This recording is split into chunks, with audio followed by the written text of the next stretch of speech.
Hello friends, நான் உங்கள் சத்யா. இப்போ என்ன வீடியோ பார்க்க போகிறோம் அப்படின்னா, ஆப்பிள் சீடர் வினிகரை பற்றி பார்க்கலாம். அது எப்படி தயாரிக்கப்படுகிறது, அதனால் நமக்கு என்ன நன்மைகள் இருக்கும் அப்படிங்கிறத நாம் தெரிஞ்சுக்கலாம். அதுக்கு முன்னாடி நம்ம சேனலை சப்ஸ்கிரைப் பண்ணாதவங்க சப்ஸ்கிரைப் பண்ணுங்கள். பக்கத்தில் இருக்கக்கூடிய பெல் பட்டனையும் கிளிக் பண்ணுங்கள். அப்போ தான் நாங்கள் போடுற ஒவ்வொரு வீடியோவும் உங்களுக்கு நோட்டிஃபிகேஷனாக வரும். வாங்க வீடியோக்குள்ளே போகலாம். ஆப்பிள் ஸ்டார்ல இருந்து தான் இந்த ஆப்பிள் சீடர் வினிகர் இது தயாரிக்கப்படுகிறது. இது ஏராளமான மருத்துவ பயன்கள் அடங்கி இருக்கிறது. குறிப்பாக ஆப்பிள் சீடர் வினிகர் காய்ச்சல், அலர்ஜி மற்றும் நோய் தொற்றுகளை குணப்படுத்துவதில் மிகவும் சிறந்து விளங்குகிறது. ஆப்பிள் சீடர் வினிகரில் பெக்டின் அப்படின்னு சொல்லக்கூடிய நீரில் கரையக்கூடிய ஒரு நார்ச்சத்து இருக்கிறது. இது வயிற்றுப்போக்கு பிரச்சனையை சரி செய்ய பயன்படுகிறது. வயிற்றுப்போக்கு பிரச்சனை உள்ளவங்க எலுமிச்சை ஜூஸ் அல்லது ஆரஞ்சு ஜூஸில் ஒரு ஸ்பூன் ஆப்பிள் சீடர் வினிகரை நாம் கலந்து குடித்தோம் அப்படின்னா வயிற்றுப்போக்கு பிரச்சனை சரியாகும். இரைப்பை, வீக்கம், அலர்ஜி, அஜீரணம் இந்த மாதிரி பிரச்சனைகளை கூட குணப்படுத்தும் தன்மை இந்த ஆப்பிள் சீடர் வினிகருக்கு இருக்கிறது. ஒரு ஸ்பூன் தேனில் 5 மில்லி ஆப்பிள் சீடர் வினிகரை கலந்து நாம் உணவு சாப்பிட்றதுக்கு அரை மணி நேரத்துக்கு முன்பு நாம் குடிக்கணும். இந்த மாதிரி குடித்தோம் அப்படின்னா மூக்கடைப்பு, சைனஸ், செரிமானம் இந்த மாதிரியான பிரச்சனைகள்லாம் சரியாகும். காலையில் எந்திரிச்ச உடனே ஒரு கிளாஸ் தண்ணீரில் 5 மில்லி ஆப்பிள் சீடர் வினிகரை கலந்து 10 நொடிகள் நாம் வாய் கொப்பளிச்சுட்டு வரணும்.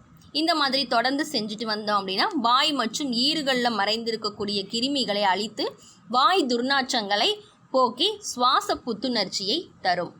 ஆப்பிள் சீடர் வினிகரில் ஒரு வகையான கிருமி நாசினி தோல் மற்றும் நகங்களில் இருக்கக்கூடிய கிருமிகளை அழிக்கக்கூடியது. ஒரு பக்கெட் வெதுவெதுப்பான தண்ணீரில் இந்த ஆப்பிள் சீடர் வினிகரை நாம் ஊற்றி ஒரு 15 நிமிஷங்கள் கால்களை நாம் ஊற வச்சோம் அப்படின்னா திருப்பி நம்ம குளிர்ந்த நீரில் நாம் கழுவிட்டு வரலாம்.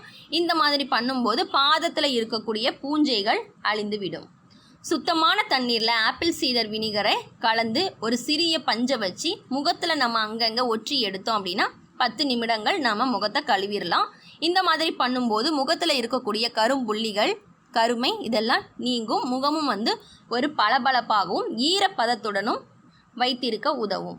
மூட்டு வலி இருக்கிறவங்க கூட இந்த ஆப்பிள் சைடர் வினிகரை நாம் பயன்படுத்தலாம். மூட்டு வலியால் அவதிப்படக்கூடிய நபர்களுக்கு வலி நிறைந்த இடத்துல இந்த சிறிதளவு ஆப்பிள் வினிகரை நாம் பூசி மசாஜ் மாதிரி நாம் பண்ணணும். குறைஞ்சது ஒரு 3-4 நாட்களுக்கு இதை தொடர்ந்து நாம் செய்யலாம். இந்த மாதிரி செஞ்சு வரும்போது மூட்டு வலியில் ஒரு நிவாரணம் நமக்கு கிடைக்கும். கழுத்து வலிக்கு கூட நிவாரணம் அளிக்கிறது இந்த ஆப்பிள் சைடர் வினிகர். கழுத்து வலியால் அவதிப்படுறவங்களும் கழுத்தில் சிறிதளவு இந்த ஆப்பிள் வினிகரை நாம் தண்ணி விட்டு சேர்த்து நம்ம மசாஜ் செய்யலாம். இந்த மாதிரி பண்ணும்போது வலி நமக்கு குறைய தொடங்கும். முகத்தில் இருக்கக்கூடிய முகப்பருக்களை நீக்கவும் இந்த ஆப்பிள் சைடர் வினிகர் நமக்கு பயன்படுகிறது. ஈஸ்ட் தொற்று இருக்கிறவங்க கூட இதை பயன்படுத்தலாம். ஈஸ்ட் தொற்று நோயை குணப்படுத்த இந்த ஆப்பிள் சைடர் வினிகர் நமக்கு பயன்படும். தண்ணீரில் 2 டீஸ்பூன் ஆப்பிள் வினிகரை கலந்து நாம் பயன்படுத்துறதுனால இந்த தொற்றிலிருந்து நமக்கு நிவாரணம் கிடைக்கிறது. கொழுப்பை கட்டுப்படுத்தவும் பயன்படுகிறது. ஆப்பிள் வினிகர் உடலில் சேரக்கூடிய கெட்ட கொழுப்பின் அளவை கட்டுப்படுத்துகிறது. இதனால் இதயத்தை ஆரோக்கியமாக்குகிறது. ஆப்பிள் வினிகருடன் தேன் அல்லது தண்ணீர் கலந்து நாம் குடிக்கலாம். இந்த மாதிரி செய்யும்போது நமக்கு இந்த மாதிரி பிரச்சனைகள்லேருந்து நமக்கு குணமாகும். அது மட்டும் இல்லாமல் அலர்ஜிக்கும் பயனுள்ளதாக இருக்கிறது. ஏன்னா நம்ம வெளியில் போயிட்டு வருவோம். அந்த நேரங்களில் சருமத்தில் நம்மளுக்கு எதனா வீக்கம் இந்த மாதிரியான சரும பிரச்சனைகள் ஏற்பட்டால் கூட நாம் இந்த ஆப்பிள் வினிகரை நாம் பயன்படுத்திக்கலாம். அதனால் நமக்கு நிவாரணம் கிடைக்கும். நீரிழிவு நோயையும் கட்டுப்படுத்துகிறது. நீரிழிவு நோயாளிகளுக்கு இந்த ஆப்பிள் சைடர் வினிகர் மிகவும் நன்மையாக பயனளிக்கிறது. தினசரி ஒரு கிளாஸ் தண்ணீரில் சிறிதளவு நம்ம இந்த ஆப்பிள் வினிகரை சேர்த்து நாம் குடிக்கலாம். அதன் மூலம் இரத்த சர்க்கரை அளவு நமக்கு குறைய தொடங்கும். ஓகே ஃப்ரெண்ட்ஸ், இந்த ஆப்பிள் சைடர் வினிகரில் இருக்கக்கூடிய நன்மைகளை பற்றி நாம் இந்த வீடியோவில் நாம் தெரிஞ்சுருக்கோம். இந்த வீடியோ உங்களுக்கு பிடிச்சிருக்கு அப்படின்னா லைக் பண்ணுங்கள், ஷேர் பண்ணுங்கள், கமெண்ட் பண்ணுங்கள் அண்ட் சப்ஸ்கிரைப் பண்ணுங்கள். Okay, thank you.